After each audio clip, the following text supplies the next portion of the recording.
Kripto Baran kanalından herkese merhaba arkadaşlar. Bugün çok daha önemli konular konuşacağız. Şu ana kadar biliyorsunuz birkaç gündür çok iyi analizler yaptık. Bugün de bundan birkaç saat önce Shorts video olarak paylaşım yaptım. 52.343 üzerinde saatlik kapanış gelmesine rağmen alım yapmıyoruz. 2 tane 4 saatlik kapanış bekliyoruz dedim. Bakın saat 4'te 52.343 üzerinde bir kapanış yaptık. Bu kapanış fake bir kapanış oldu. Arkasından son 4 saattir düşen bir Bitcoin var. Bugünkü videoda acaba beklenen düzeltme geldi mi? Altcoin'lerde son durum ne olacak? Elimizdekileri satalım mı? Yoksa korkmadan bekleyelim mi? Beraber bunları inceleyeceğiz. Bütün düşüncelerimi, bütün gördüklerimi elimden geldiğince bilgim dahilinde sizlere anlatmaya çalışacağım.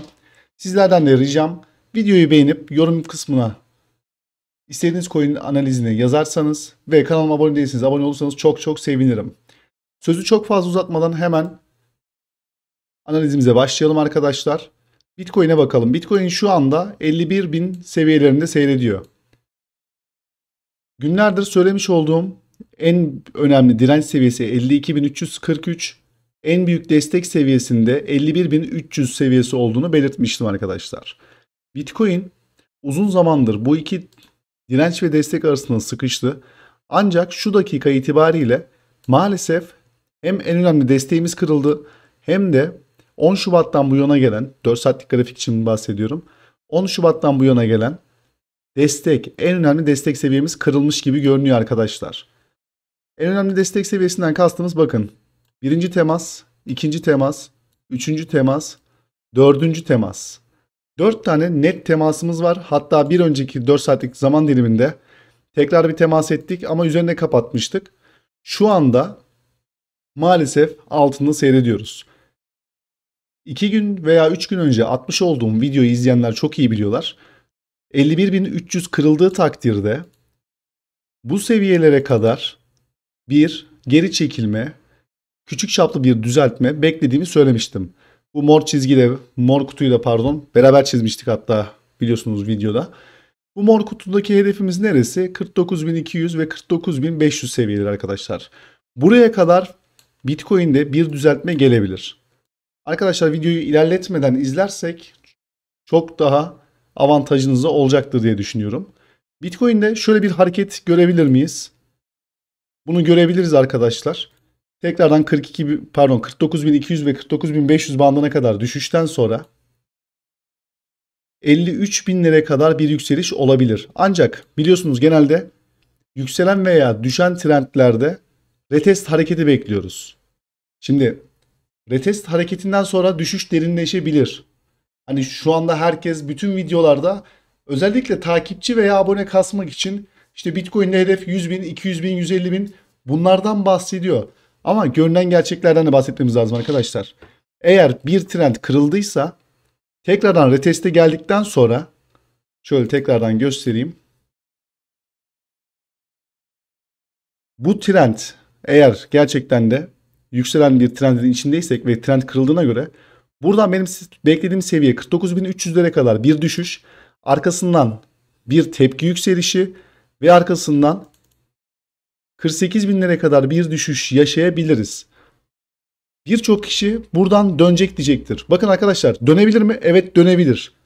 Örnek veriyorum bakın şu şekilde. Şu anda tutabilecek desteklerden birisi 50.600. 50.600'den de dönebilir. Ya da daha böyle güvenilir destek dediğimiz yer neresi var?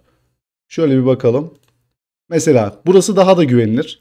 49.950 seviyesi. Şöyle biraz yakınlaşalım. Bakın 49.950 seviyesi 4 saatlik grafikte önemli bir destek. Tamam buralardan dönme şansı var. Ama bizim kendimizi en kötüsüne hazırlayıp ona göre planımızı kurup örnek veriyorum düşüş olacaksa en az zararla düşüşten kurtulmak. Ama yükseliş olursa da zaten durum iyiye gittiği için kazanmayı daha güzel bir kıvama getirmeyi düşünüyoruz. Bu beklediğim senaryoda örnek veriyorum 49.200'den tekrardan 53.000'lere gelip dediğim gibi bakın 48.189, 48.200 diyelim. 48.200'lere kadar bir düşüş meydana gelebilir arkadaşlar. Şu an Bitcoin ile birlikte %90 altcoin'de kırmızı arkadaşlar mumlar. Birkaç coin var. Kendini şu an tutuyor veya tutmaya çalışıyor. Onlar dışında piyasa %80, %90 şu anda kırmızı. Hepimizin elinde farklı farklı altcoin'ler var. Şu anda hani korkacak bir şey var mı? Bence yok. Örnek veriyorum, ben sabahtan 2 tane coin aldım. Bunlardan birisi ATA. ATA'da da mesela biraz önce Bitcoin düşerken ATA'da yükseliş vardı birkaç saat öncesinde. Ama ben ATA'da aldığım yerin %3 altına stopumu koydum. Bakın şu anda ben onun grafiğine bakmıyorum. %3 stopum var.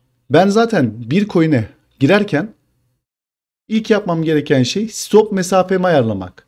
Stop mesafemizi eğer ayarlayabilirsek zaten maksimum kaybımızı öncesinde görebiliriz. Şu an örnek veriyorum, Bitcoin 10.000 dolara düşse benim zararım sadece %3. Bakın sadece %3. Stop koymak her zaman çok çok önemli. Zamanla hepimiz aynı hataları yaptık. Çoğumuz stop koymadık. Şuradan döner, buradan döner. Ya işte %10 düştü, artık buradan satılmaz. Arkadaşlar %10 buradan satılmaz dediğimiz yerden %90 zararda bekledik aylarca. Şimdi piyasa bu kadar hareketliyken hani %3'ü zaten bir sonraki işlemde direkt çıkarırız. O yüzden stop olmaktan korkmayalım. Neyse, konumuza geri dönelim. Bitcoin'de dediğim gibi 48.200 liraya kadar en kötü düzeltme gelebilir. Onun da altı zaten artık yani bir süre sıkıntılı demektir arkadaşlar. Ama benim kendi düşüncem, eğer bu trend kırıldıysa ve bu 4 saatlik kapanışı, bakın bu gece saat 11 kapanışını eğer 51.810 üzerinde yapmazsa birazcık canımız sıkılabilir. Ama Bitcoin'de biliyorsunuz son günlerde çok güzel hareketlilik var. Yeşil bir pozitif bir hareketlilik var. O yüzden hani bu farklı bir tepki de olabilir. Direkt buradan hani örnek veriyorum, biraz önce yaptığı gibi 52.300 üzerinde fake bir kapanış yapıp saatlikte arkasından aşağıya vurduğu gibi tekrardan da bu mesela fake bir hareket olabilir. Fake bir düşüş yaratmışlardır ve buradan yukarı vurabilir. O yüzden şu anda korkacak bir şeyimiz yok. Stoplarımız zaten kuruluysa Bitcoin'in artık geri dönmesini bekleyeceğiz. Şimdi günlükte bir sıkıntımız var mı Bitcoin'de, ona da bakalım. Şöyle baktığımız zaman arkadaşlar günlükte bir sıkıntı yok. Şu an için yok. Ama günlükte de şunları hemen silelim. Bir saniye. Evet. Günlükte de eğer 51.000 dolar altında günlük kapanış gelirse benim beklediğim 49.200 seviyelerinin geleceğini düşünüyorum. Arkasından 48.200 liraya kadar da bir düşüş olabilir. Bunun dışında en çok beklenen ve istenilen coin GRT'ye bakalım. GRT'de durum nedir? Şimdi arkadaşlar GRT'de durumumuz, bununla da ilgili shorts video paylaşmıştım. Yakın takipçilerim çok iyi video gün içerisinde paylaştım. 0.2520 üzerinde 4 saatlik kapanış bizim için çok önemli dedim. Bakın 4 saatlik kapanış bizim için çok çok önemli dedim. Dün gece kapanışını burada yaptı. Bundan yana sıkıntımız yok. Sonrasında bir geri çekilme. Bakın bugün 25.20 çok önemli bir direnç seviyesi dedim. Bu direnç seviyesini 3 sefer test ettik. Hatta 4. sefer de sayabiliriz. 3 seferlik bir testimizden sonra 25-20 üzerine bir 4 saatlik kapanış gelmedi arkadaşlar. GRT de aynı şekilde. Bakın. Aynı Bitcoin tarzı. Bitcoin'in yaptığı saatlerde bakın. Aynı şekilde 25-20'nin üzerine saatlik kapanışı yaptı. Bu herkese gel gel demekti. Buradan sonra son bakın 3, 6, 7. saatteyiz ve sürekli düşüş. Ama GRT'de biliyorsunuz buraya çizmiş olduğumuz, ilk videoda beraber çizmiş olduğumuz bakın destek seviyemiz var. Şu destek seviyesi mutlaka tutacaktır. GRT'de durumumuz bu şekilde. GRT'de buradan ne bekleyebiliriz arkadaşlar? Şimdi şöyle bir yükselişin, bakın şöyle bir yükselişin illaki bir düzeltmesi olacaktır. Şöyle baktığımız takdirde 0.786 Fibonacci'ye göre düzeltme seviyeleri için uygundur. 0.618 yani 0.2183 seviyelerine kadar bir düşüş gelebilir. Zaten hani az çok 0.5'i test etmişiz. 0.5'in testi gayet güzel. Ama 0.382'de yer alan 0.24 seviyeleri bakın direnç olarak çalışıyor. Yakınlaşıp bakalım. Şu an bu nokta bizim için direnç olarak çalışıyor arkadaşlar. Bu da maalesef birazcık sıkıntı. Ancak 0.2292'yi kaybetmediğimiz sürece GRT'de hedeflerimiz tekrardan 42 olacaktır. Bakın 42 hedef olacaktır. Şu andan itibaren bile %80'lik GRT'de bir yükseliş yaşayabiliriz. GRT'yi takip edenler veya almayı düşünenler için tekrardan seviyeleri söylüyorum. Şu anda en önemli destek seviyemiz 0.2292, arkasından 0.2183. Evet arkadaşlar, bu iki destek seviyesi çok çok önemli.